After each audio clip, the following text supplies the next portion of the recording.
مال اور کمائی کام نہ آئی، ما اغنی عنہ مالہ وما کسب، نہ اس کا مال اس کے کام آیا، نہ جو کچھ اس نے کمایا تھا وہ بھی اس کے کام نہیں آیا۔ ابن مسعود رضی اللہ عنہ فرماتے ہیں کہ جب رسول اللہ صلی اللہ علیہ وسلم نے اپنی قوم کو اللہ کی طرف بلایا تو ابو لہب کہنے لگا اگر میرے بھتیجے کی باتیں حق ہیں تو قیامت کے دن میں اپنا مال اور اولاد اللہ تعالیٰ کو فدیے میں دے کر اس عذاب سے چھوٹ جاؤں گا۔ اس پر یہ آیات نازل ہوئی، ما اغنی عنہ مالہ وما کسب۔ کمائی سے مفسرین نے مراد اس کے بیٹے لیے ہیں، علاوہ ازیں اس نے اپنے خیال میں جو اعمال نیکی سمجھ کر کیے تھے وہ بھی اس کے کسی کام نہیں آئے۔ یہاں ایک اہم وضاحت کرتے چلیں کہ صحیح بخاری میں ایک روایت ہے کہ عروہ نے کہا کہ سویبہ ابو لہب کی لونڈی تھی جسے ابو لہب نے آزاد کر دیا، پھر اس نے نبی صلی اللہ علیہ وسلم کو دودھ پلایا۔ جب ابو لہب فوت ہوا تو اس کے گھر والوں میں سے کسی کو خواب میں ابو لہب بری حالت میں دکھایا گیا، تو اس نے ابو لہب سے پوچھا کہ تم کس چیز کو ملے یا تمہیں کیا حاصل ہوا، یعنی اگلی دنیا میں؟ تو ابو لہب نے کہا مجھے تمہارے بعد کوئی خیر نہیں ملی سوائے اس کے کہ میں اپنی اس جگہ سے پلایا گیا ہوں، یعنی انگلی اور انگوٹھے کے درمیان، تو میری سویبہ کو آزاد کرنے کی وجہ سے۔ صحیح بخاری 5101۔ تو صحیح بخاری کی نمبر 1 صحیح بخاری کی جو روایت اس میں گھر والوں میں سے کسی کا ذکر ہے۔ بخاری کی شرح میں فتح الباری میں یہ ذکر کیا گیا ہے کہ یہ عباس رضی اللہ عنہ نے یہ قول نقل کیا ہے، یعنی خواب والی بات فتح الباری میں بھی ذکر کی گئی ہے جو کہ بخاری کی شرح ہے۔ بعض لوگ ابو لہب کے اس عمل سے یہ دلیل پیش کرتے ہیں کہ نبی صلی اللہ علیہ وسلم کا یوم میلاد منانا جائز ہے کیونکہ ابو لہب نے رسول اللہ صلی اللہ علیہ وسلم کی پیدائش کی خوشی میں لونڈی آزاد کی۔ جواب یہ ہے کہ ابو لہب کے کسی گھر والے کا خواب ہے جس کا نام بھی روایت میں معلوم نہیں۔ اگر عباس رضی اللہ عنہ کا خواب بھی کہا جائے تو اس قول کے مطابق بھی عباس رضی اللہ عنہ اس وقت کافر تھے، مسلمان نہیں ہوئے تھے۔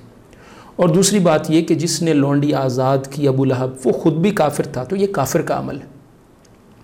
نبی صلی اللہ علیہ وسلم کی دایا سویبہ کو آزاد کرنے کی وجہ سے عذاب کی تخفیف کا جو واقعہ بیان کیا جاتا ہے وہ نبی صلی اللہ علیہ وسلم کا فرمان نہیں ہے، آپ صلی اللہ علیہ وسلم کی بات نہیں ہے، آپ صلی اللہ علیہ وسلم کا قول نہیں ہے۔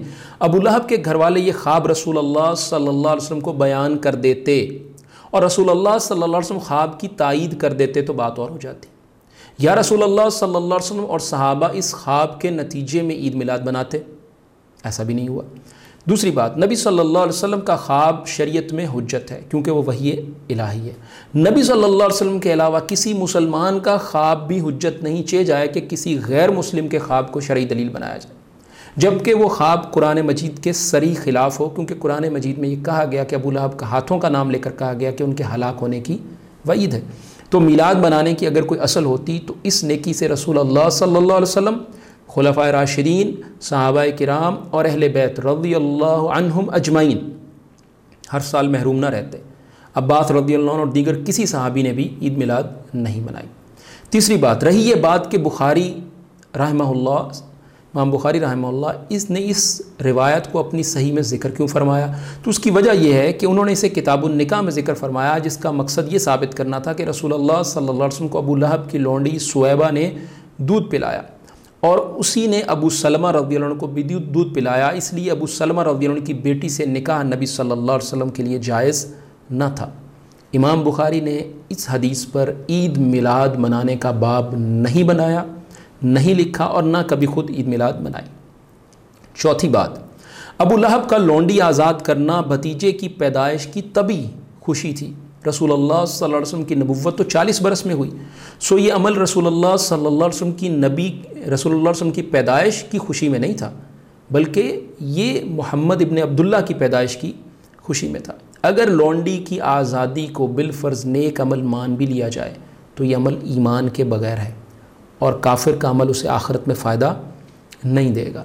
اللہ رب العالمین نے قرآن کریم میں کئی جگہ پر یہ بات ذکر کی ہے، اولئک الذین کفروا بآیات ربہم ولقائہ فحبطت اعمالہم فلا نقیم لہم یوم القیامۃ وزنا۔ سورۃ الکہف آیت 105، اسی طرح سورۃ النور آیت 39، اسی طرح سورۃ الفرقان آیت 23۔ تو ان تمام سے یہی بات ثابت ہوتی ہے۔ اسی طرح عائشہ رضی اللہ عنہ کی ایک حدیث ہے بڑی واضح کہ جس میں وہ کہتی ہے کہ میں نے رسول اللہ صلی اللہ علیہ وسلم سے عرض کیا، اللہ کے رسول، ابن جدعان دور جاہلیت میں صلہ رحمی کرتا تھا، مساکین کو کھانا کھلاتا تھا، کیا اسے ان کاموں کا کوئی فائدہ ہوگا یعنی آخرت میں؟ آپ صلی اللہ علیہ وسلم نے فرمایا اسے ان کاموں کا کوئی فائدہ نہیں ہوگا، کیونکہ اس نے ایک دن بھی یہ نہیں کہا رب اغفر لی خطیئتی یوم الدین، پروردگار بدلے کے دن میرے گناہ معاف کر دینا۔ صحیح مسلم 214۔ اور ایک اور بڑی لاجیکل بات ہے کہ ایک شخص آخرت پر ایمان ہی نہیں رکھتا تو وہ آخرت میں اجر کی امید کیسے رکھتا ہے؟ کیسے اس کو اجر دیا جائے؟ آخرت میں اجر کے لیے تو لازمی ہے کہ پہلے آپ آخرت پر ایمان رکھیں۔ جس نے آخرت کا حکم بیان کیا اللہ تعالیٰ نے اپنی کتاب میں، رسول اللہ صلی اللہ علیہ وسلم نے اپنے اقوال سے ان پر ایمان لے کر آئے۔ جب آپ آخرت پر ایمان نہیں لے کر آ رہے، اللہ پر ایمان لے کر نہیں آ رہے، رسول اللہ صلی اللہ علیہ وسلم پر ایمان لے کر نہیں آ رہے، تو کیسے اجر کی امید رکھی جائے؟